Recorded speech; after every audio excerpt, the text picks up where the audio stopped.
Welcome to Accomplished, the podcast where we spotlight extraordinary Asian leaders who are transforming the global business landscape. I'm your host, Tamara Seeger-Hall, managing partner of CGT Partners. Today, I'm absolutely thrilled to have with me Carmen Wee, a trailblazing leader whose journey from a Kampung in Singapore to multiple corporate boardrooms is nothing short of extraordinary. Carmen is the author of the compelling memoir From the Kampung to the Boardroom and her latest book, Board Vibes. She currently serves on 6 boards, 7, it keeps growing, the number, and has become a powerful advocate for women ascending to board leadership. Carmen, welcome to Accomplished. Hi, Tamara. Thank you for having me. Wonderful, Carmen. So we've been friends for a very long time, and I've had the privilege of getting to know you. So today, really, I wanted to take the time to give you the space to share your story with our viewers in our inaugural episode of Accomplished. Where I would like to start is really in the Kampung, where you grew up, and I'm so inspired by how you started your life. So maybe paint the picture for us, how life was like for you as a young girl. Well, I grew up in Singapore in the 70s in a village with no sanitation, no strong lights at night through which you could walk the streets. I stayed there for a couple of years, and I basically grew up under those circumstances because family's poor, and I'm one of 4 children, the second eldest. And so my parents, tried very hard to make a good living for us. My mom's a housewife. My dad held down 3-4 jobs just to support the family. So I grew up under those circumstances where we had very little at home. My dad tried very hard to put food on the table. But it was a very happy childhood because, I played with spiders, marbles, catch fish. No toys whatsoever. You got to make your own toys. And basically not the best of any physical conditions, but we were happy. And over the years, as my dad began to provide more on the table, we started to move to rented places. So I live in the east coast of Singapore, and I remember, moving house very quickly and very regularly, over a period of 10 years. I think I must have lived in 5-6 rented rooms, that squeezed in 6 of us. But we were happy. I think, those were the conditions that I grew up with. And it was not easy, but, we were happy as a family. Yeah. I love hearing that story because to me, it speaks so much to the foundation of who you are. And the words that come up to me is resilience, but also creativity and for sure also hard work. So I think those are the things that stand out to me about what must have shaped you as a child. Yes, I believe so. I mean, now when I look back, right, and then subsequently when I went to a convent school, they also instilled, those values of developing the total holistic person rather than just pure academic, success, which in Singapore we're very obsessed with, as you can imagine. So yeah, I think, those were the formative years that taught me not to give up, to be resilient, try your best, make sure you get to, to university. I was the first one to make it to college in my family, and then, went on to corporate roles. So those were the beginning years. Yeah. No family wealth whatsoever. Yeah, we should probably also share for our listeners what Kampung stands for, right? So Kampung, there's like the Kampung spirit. Kampung is the village, right? Yes. So it's about village spirit and it's about community. And you've always been about community. In fact, I think in your book, you mentioned that you actually wanted to start as a social worker. Yeah. So tell us how and you're an accidental HR practitioner. So maybe, bring us to the corporate part of your life. Yeah, I think, as I went through school and finally when I landed in National University of Singapore, I wanted to do something altruistic with, my career. And so I decided to study social work as a potential career option. And the other major was obviously history. But after going through the internships, I realized that was not going to be my career choice for the rest of my life. I saw that the social workers were overworked and underpaid, and they looked very burnt out to me. Mm-hmm. And I said this was not going to be, exciting for me, or this was not going to be purposeful, right?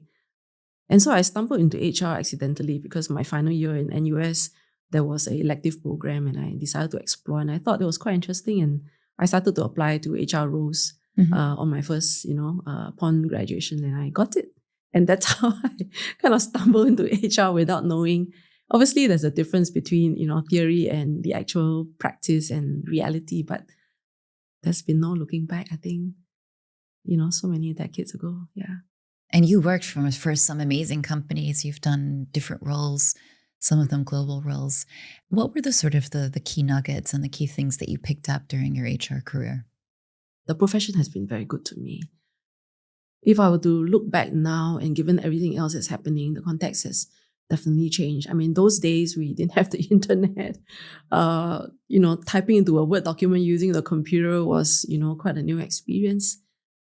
But I think now you really got to be very comfortable with technology and be able to understand the context of where you operate and be able to apply that knowledge appropriately to help the company to be successful. Obviously, technology has shaped many parts of our lives, and you can actually use it, to shape your team and help you to build stronger teams. But I would say that the human connection, right, and the relationships is really key. So I think that has not changed over the years. In fact, it's even more important to consider the human touch and the human impact. As technology can be quite cold and impersonal if it's not used appropriately. It's used to monitor and track employee behavior. But I think if you layer on it, right, the human touch and putting the employee and obviously maybe even the customer, right, the center of what you do, then obviously it has a different complexion as it lands in different parts of the company. Yeah, it's interesting. It's interesting you say that because you've actually grown up in tech companies, right? Like some big tech names that actually you work for, and now in your board career, you're also sought after for that knowledge in tandem with your HR knowledge and P&L knowledge, of course, as well. But I just want to double click on one of those points that you made because you are so right. I think technology, we are under threat of being replaced, or the human aspects of being replaced. I know of one organization that has monitored and tracked all of their HR people to be able to clone what they do in the organization so that they don't need them anymore. Now, we could say that that is, removing us from being human. But on the other hand, what it also means is that obviously it's about getting rid of the automated part of things, the things that you don't really need a human for. With machine learning, you can automate that, which then leaves a space for the more human connection and the real value add that we have relating to one another. And I just felt like I really needed to bring that in. But the thing is you're not just an HR practitioner. You are actually also a business leader. And that's one thing that I really wanted to make sure we also bring through for our listeners who are maybe thinking, why is it that HR leaders rarely make it into, they do make it into the C-suite. There's no question about that. But then making it into the CEO chair, that's the question that I think right now we need to grapple with. And I was looking at some statistics. Actually, women are dominant in those traditional support functions, whether it's HR or legal. Give us an idea of how you made that pivot. I think in 2009, I was part of a Asia Pac leadership team, and my then president decided that every member of the membership leadership team had to be accountable for a strategic account. That means carry the quota, visit the customer, own that account on top of our day jobs. So obviously I was the head of Asia Pac HR during that time, and I was given a key account to handle in China. I mean, I guess the good thing is I speak, and I understand Mandarin. I'm very comfortable with that language. And therefore, I very quickly, formed the team, painted the vision, and, dive right into that role. And up until that time, as an APAC HR leader, I'm very comfortable listening in business reviews, sales pipeline. So I knew exactly what the president would ask. And therefore, I began to make sure, right, the cadence that I set out with the team mirrored those expectations. Over time, I visited the customer, built the team, and be able to represent, the account opportunity at the sales review of my president. And I think after 1.5 years, he was quite happy with the results. But I think that transition was very transformative because the business leaders began to see me not just as a HR leader, but as a business leader. And that shift was subtle, but yet was, pretty dramatic. Mm-hmm. And I think after 1.5 years, my boss asked me whether I was keen to take over the entire business. So I think that's the good thing that came out of it, right? I think, I made that choice and decided to move on to another global role, in my HR career. But that really shaped, forever how I look at, business and how I deal with, some of the challenges and applying that business lens, to everything that I do. Yeah. My domain knowledge in HR is actually secondary. It's important, but it has to be contextualized to the business issues. And I began to obviously, look at a lot of the people impact because, technology business is all about the talent, about the leadership, about the culture. And therefore, it's important to shape, the strategies accordingly. I think that was a critical, vital, transition that I made in my business that has kind of served me today. So today when I sit at board meetings, when I have business reviews, when I, talk to the C-suite, the leadership team, the CEO, I think that really frames how I approach some of the challenges that they are facing. Obviously, context can change, but the approach has not changed. And it's kind of served me well so far. Yeah, absolutely. And it's interesting you say that because we are now in 2026 and 2024. There was a huge push for board renewal in Singapore. We had over 150, I think it was, new board directors being appointed. There's a renewal process ongoing. A lot of those were first-time directors. Yes. What was it that made that possible for you to go from the executive boardroom to the governance boardroom? I think when I look back on that appointment, there were a few things that had really happened. I think I had built a reputation in the market that I was a domain expert in my field. And that particular board that I applied to, they were looking for renewal with specific REMCO chair skills. Up until then, I had never been a REMCO chair, obviously, but I had sat in the people committee for about close to 5 years already. And plus the fact that there were also referrals, my name on top of the official exercise that I applied to. So that helped to, I think, cement, my candidacy for that role. Obviously, when I showed up for the interview, it was very informal and relaxed. But I think they were checking me out around whether I was serious to be a board member full-time. And I was, not making any other career choices to go back to C-suite. By that time, I had already decided that I was going to pursue a full-time board career, plus obviously the portfolio career that I have in my consulting business. Mm-hmm. So I think when I look back, I think, having that comfort level during those conversations with, the board chair and all that really helped to, I think, seal the deal, as it were. Yeah. Yeah. So I guess all the pre-work that you did in developing a professional brand for yourself that almost preceded you and opened doors for you, and then being at the right time, at the right place. Yes. What I'm hearing from you is clarity of purpose, commitment, but there's also another secret ingredient that we spoke about previously when we were on our way here, which was prepare, prepare, prepare. Do you think that's a Singaporean thing, or do you think that rings true for everybody? I think the Singaporean is trained to be kiasu, but you must know how to be prepared, right? So I have many people reach out to me around how do I prepare for this interview? Do I, where are some of the tips around how I could secure that role? The work ethic is never an issue with Singaporeans, but the ability to think broadly and from another perspective, I think that's our challenge. Because Singapore is a very well-managed, controlled society. Rules are clear and we pretty much know how to operate in the system. And there are many systems in Singapore that we have built to help Singapore to be successful. But I think the ability to accept ambiguity, to deal with things that are not clear, to deal with setbacks, I think we're not so strong in that.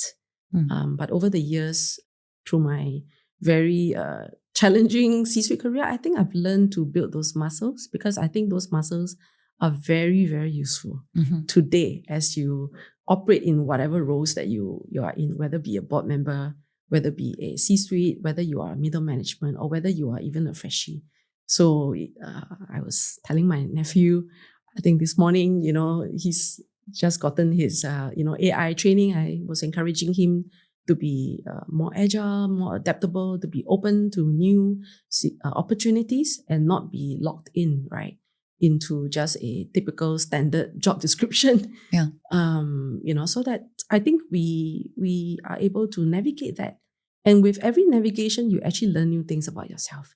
So sometimes the process is important, sometimes the outcome is valuable, but it really shapes you either way. Yeah. One of the things that I find so impressive about Singapore and also Singaporeans is the intentionality, the strategic forethought, but also, clarity of direction. So you said, we like to build systems. I think Singapore has built a system based on understanding where's the value add now. Because it's a small country, can't sit on its laurels. Great, I have to say, great talent pool, great people who are highly educated and exposed, thanks to having a lot of multinationals here, to phenomenal business practices and HR practices as well, of course. I think you live that pretty well, actually, in terms of how you always think, where's my strategic edge? Where's my value add? How can I be of service? That's something that clearly comes out to you. So I feel like you are a very good role model and you live the values that this country was built on. I'm curious, though, to also maybe touch on some of the areas that people don't usually talk about, right? For example, in your book, Board Vibes, you mentioned that there were board roles you declined. Take us through what was your thought process, because that's pretty bold. That when somebody's trying to build a board portfolio, they're like, okay, and they'll put up their hand for anywhere that will have them. Why did you say no? So the most important question that I always try to find out about is, why do they want to approach me, right? So a lot of times it's because of my domain experience. A lot of times maybe they felt I could contribute. But for me, it's always has to do with, during that particular season, what was I looking for? And there are many kinds of boards.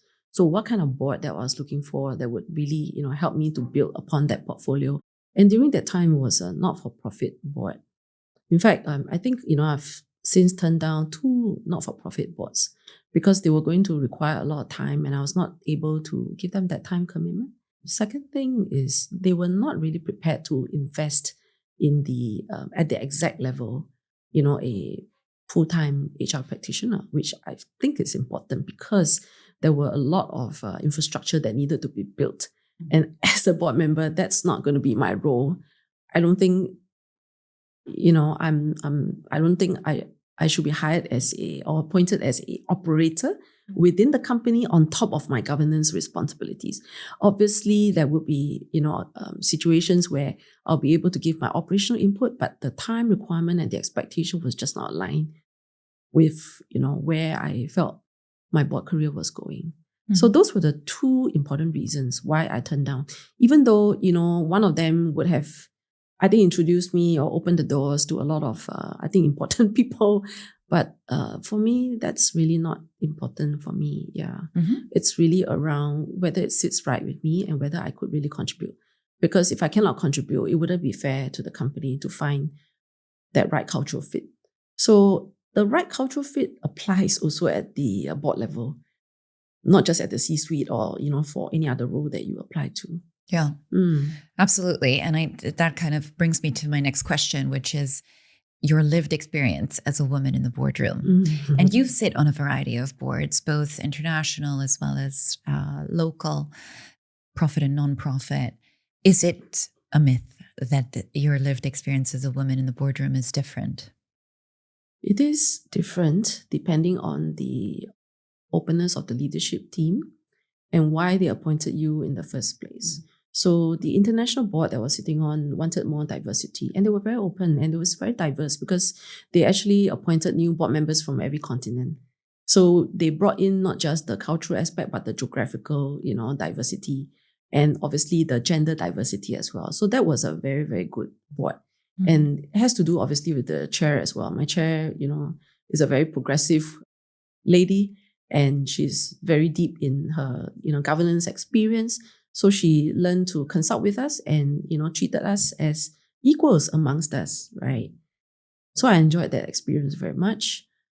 In the Singapore context, I think that, if you get appointed to the board already, typically, I think it's also a question of timing, right? So I was fortunate enough to be, riding this wave where there's a lot more women, being appointed. But when I look at my first paid appointment back in 2019, they'd approached me because, I have the domain experience and I was going to help them to build the pioneer board for HR in terms of the practice, etc. Right?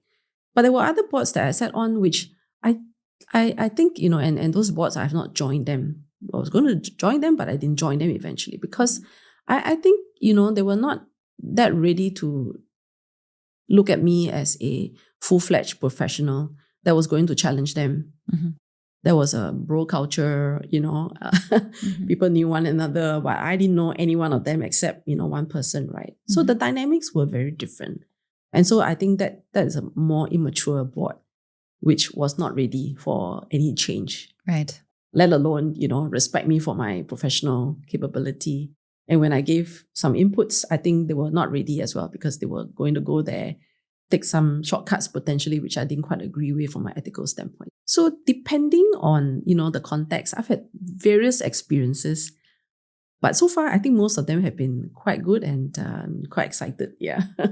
That's fantastic. Thank you so much for sharing that. I think those are really great insights for our listeners. I'm curious if we sort of look at the broader landscape now in Singapore and in Southeast Asia, and maybe also look at how it's standing against the backdrop of what's happening in the global shifting of power, as I would say, or who knows where the chips will fall eventually. What we can say for sure, what is distinct at this moment in history, is that we see a China that is trying to decouple itself economically from the US, and the US trying to do its own thing right now, which is creating a lot of upheaval. And as we always say in Asia, where there's chaos, there's opportunity. Yeah. Where do you see the opportunities, but also the watch-outs for Singapore itself? Obviously, for several years already, we've been talking about ASEAN as a big market. And right now with Japan, Korea, it obviously is the largest market in the world.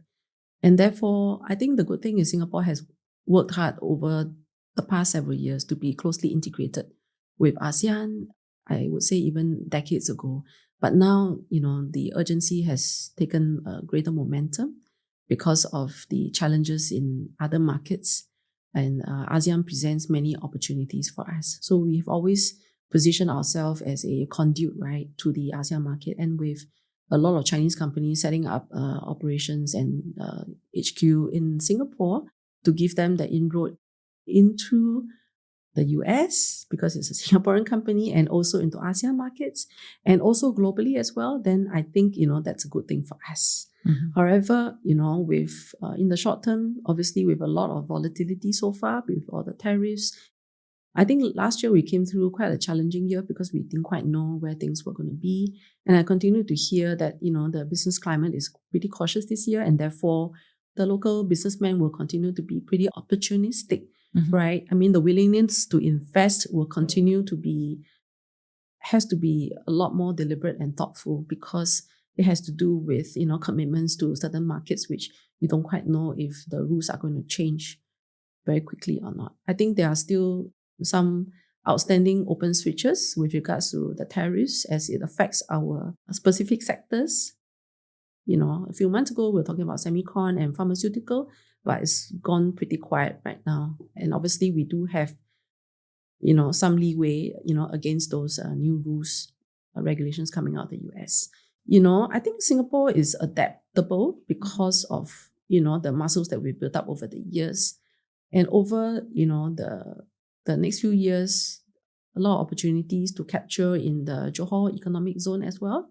So obviously a lot of companies, are moving and will move. And with the train being set up, right, later this year, it will create the momentum.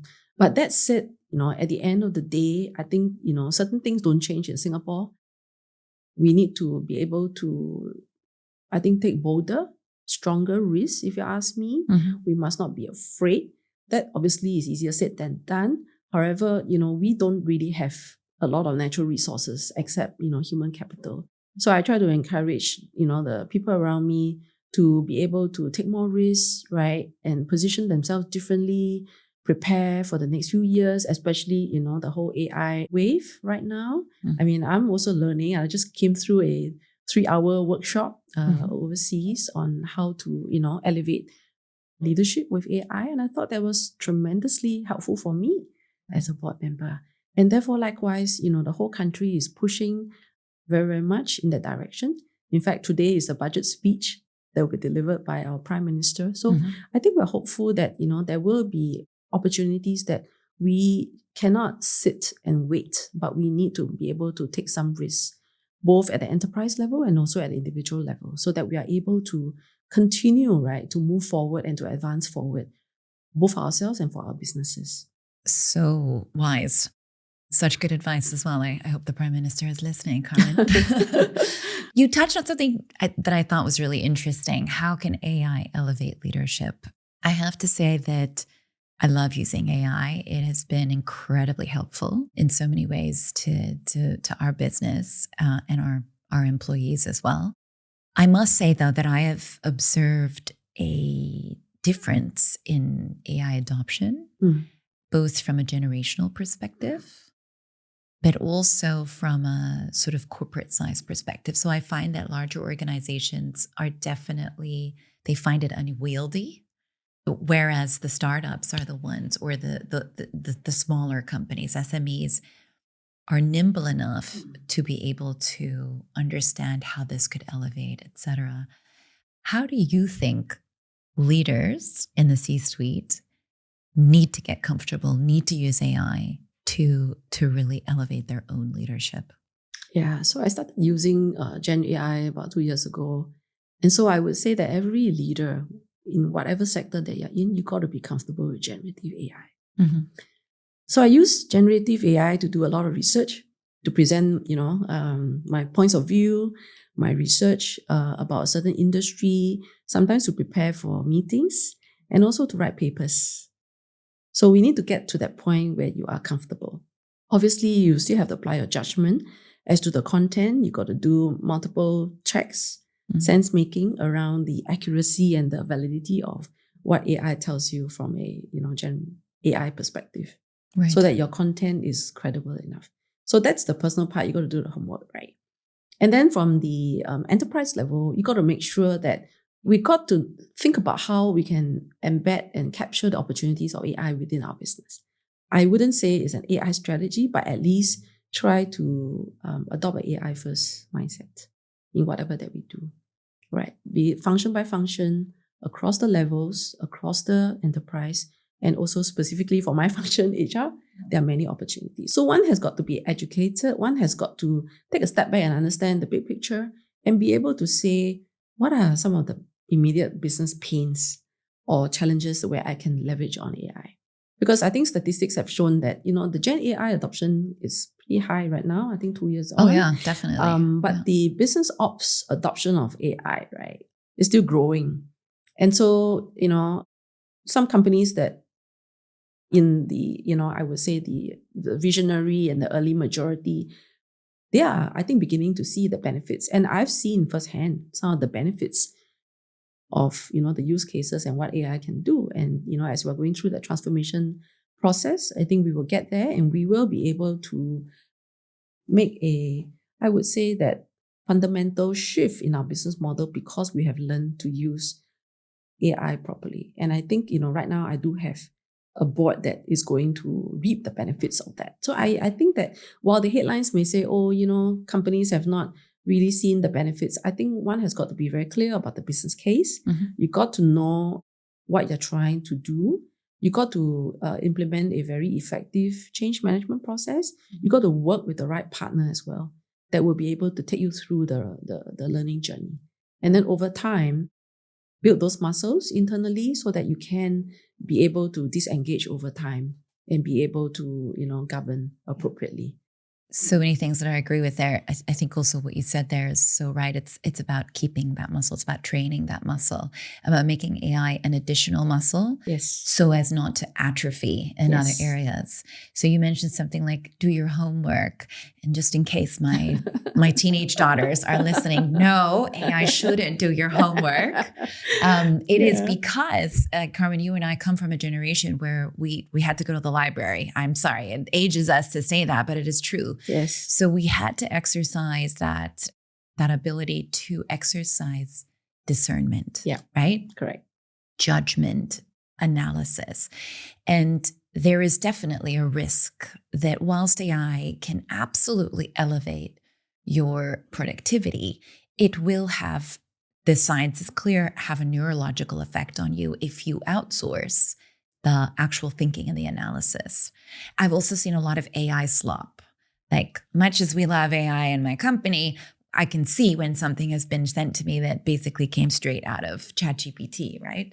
What I would say is that is for me the crux, that we need to have a healthy relationship with artificial intelligence where it takes away the grunt work.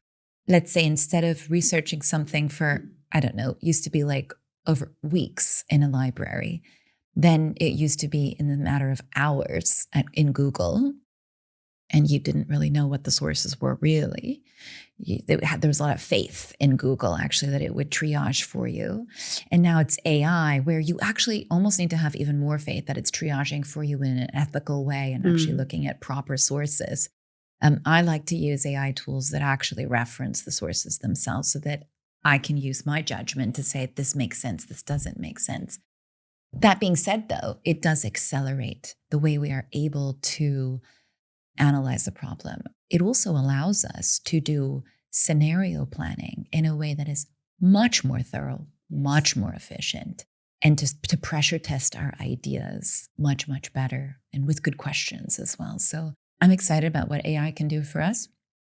But I do think that we also need to think about, especially the younger generations that are coming through that maybe haven't had the benefit of having to, experience painfully what it means when you don't analyze things thoroughly and when you outsource judgment. Which is why, coaching and mentoring is so important, because we've had the lived experience over decades, right? And therefore we are able to blink, right, as it were, right? What's real and what's not real.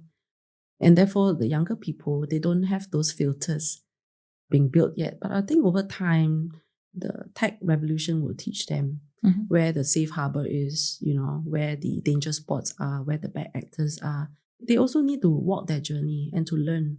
And I think that they will be able to learn much more quickly than we've ever been.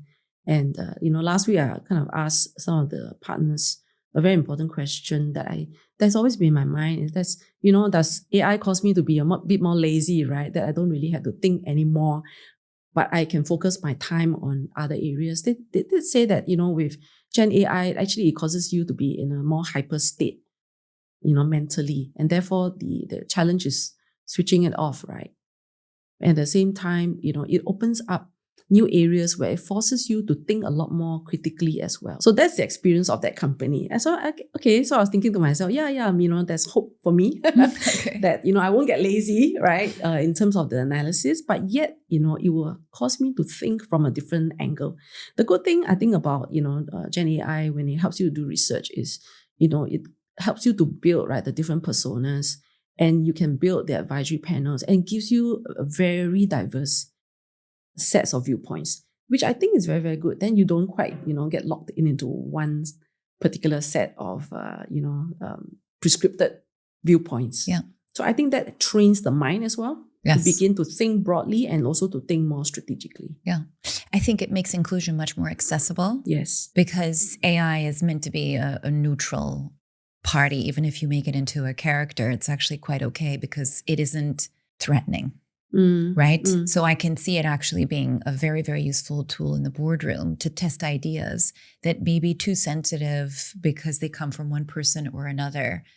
This is a neutral party that can bring out ideas, pressure test and challenge without it being, bruising of egos, perhaps, right? Yes. I think one other area that I felt was very critical over the last 1 week that I've learned is it deals with a lot of relationship challenges.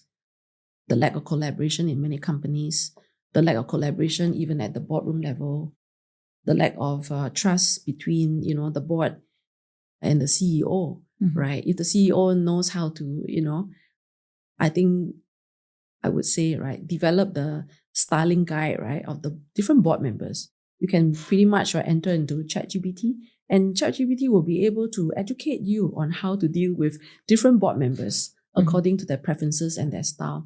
And because, like what you said, right, it's neutral, it takes away the emotional sting, right, of the feedback that comes from the board members, or especially when the CEO has to go through a annual performance review, right? So I think there's a lot of opportunity to deal with a lot of the relational challenges. Yeah, absolutely. Within an enterprise itself. So that was a aha moment for me last week. Yeah. Wow. I'm excited to see what AI is going to do in the boardrooms, but also just generally across the workforce. Although, of course, we are experiencing that disruption right now where a lot of younger people are finding it difficult to find their footing.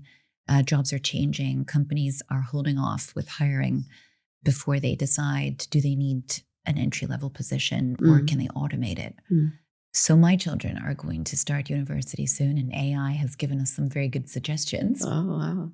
That's great. Yes. But I'm curious, what's your point of view in terms of, the bird's eye view that you have? What would you say young people should now focus on studying? Well, it depends on the profession, right? I think there are some professions that are pretty straightforward, the lawyers, the bankers, the doctors. And even then, those industries are going through a lot of change. So they are still hiring. So there's hope there, right? And those companies are still trying to embed AI into their practice. So those doors are not closed to, a fresh graduate who is trained in those professions. And then if you look at the more general humanities kind of, training, then the challenge would be, what exactly is my core skill sets, right? Right.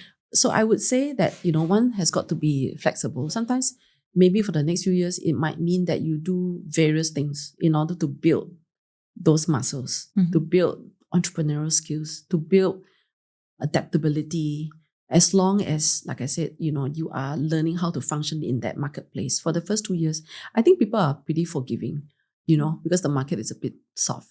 If you came out of engineering, then if you want to be an engineer, then obviously the route is pretty straightforward, right? We have a lack of engineers within Singapore, and I think in many places of the world as well. In the financial services industry, if you are a top economics graduate, right, or you have a CFA, then obviously the banks are still hiring, but maybe to a lesser extent because some of the work can be done with Gen AI. But I think I don't see that door being closed completely, right? As long as you're willing to go back to the office 4 or 5 times, right, in a week. So it's quite patchy, it's quite mixed depending on the industry that you're talking about. But that said, right, there are a few core, I would say, life skills that you really need to build. The openness to new ideas and the ability to articulate. The ability to communicate and to persuade and to get along with people.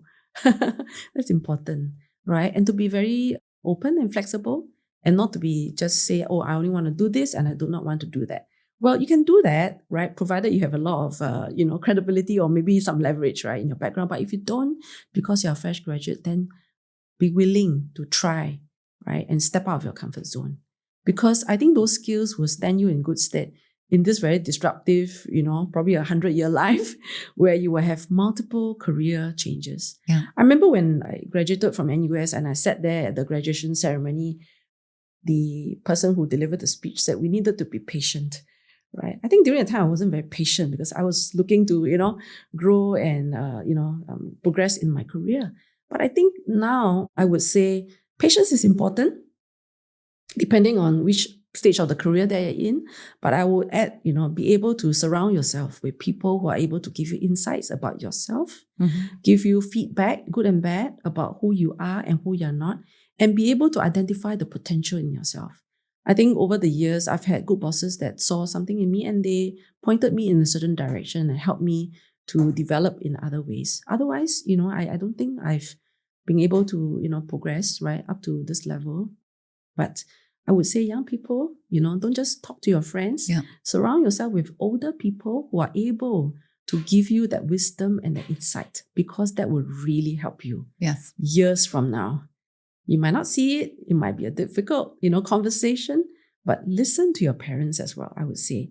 Not everything, but, take the good in the conversation and be able to learn from it, because you will benefit, like it or not. And wisdom and insight is everything, especially now at the board level. Yes, so true. And I agree. You almost like need to create your own advisory board. Yes. And your own board should have voices that are challenging for you as well. Yes. I should mention that at the time of recording this, the AI scare trade is the newest thing that's coming out on Wall Street, which is essentially investors deciding to dump all sorts of different stocks that they're seeing being disrupted by AI. So I guess if I was a university student now or deciding what to study, I would probably look at, what are all the things that can be automated? Yeah. And what are the, as you say, the soft skills, the human skills that will make me successful? And for me, they're about the ability to meet people where they are. Mm. It's about understanding how to inspire people and take them along on a journey. Some people call that influencing. I personally prefer, inspiring people to come along on a journey. And I think also the ability to be resilient. I think patience is a virtue, yes. For sure. It's not one I've perfected, for sure. Like you, I want to get things done. Oh, we don't. But yes, no, absolutely. I do think that, like you, I'm an internal optimist. And I think that AI will actually force us to become more human. Yes. Yes, I think it's so important. And because, young people and maybe ourselves, right, we spend so much time on the gadget. We don't develop that part of, our brain, the right side, and also our muscles in terms of how to talk to people, right?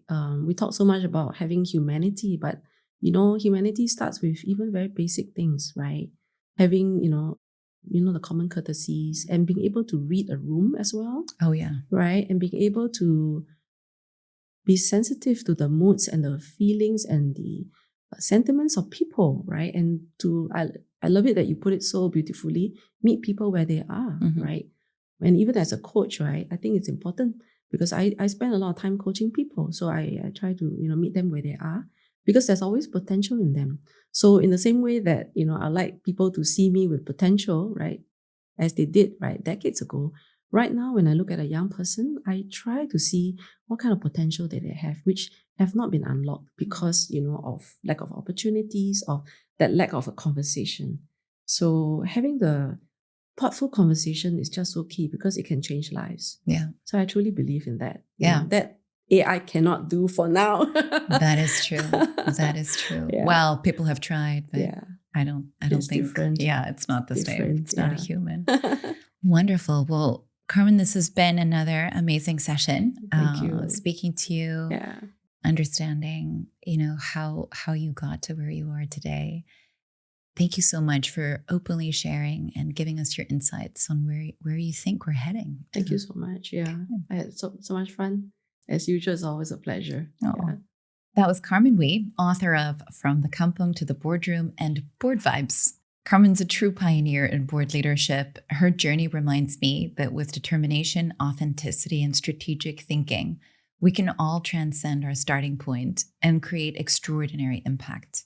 If you're inspired by Carmen's story and want to learn more about board readiness, you can find details in our show notes. Thank you for joining us on Accomplished. I'm Tamara Seeger-Hall. Until next time, keep pushing boundaries. And remember, you are more accomplished than you know.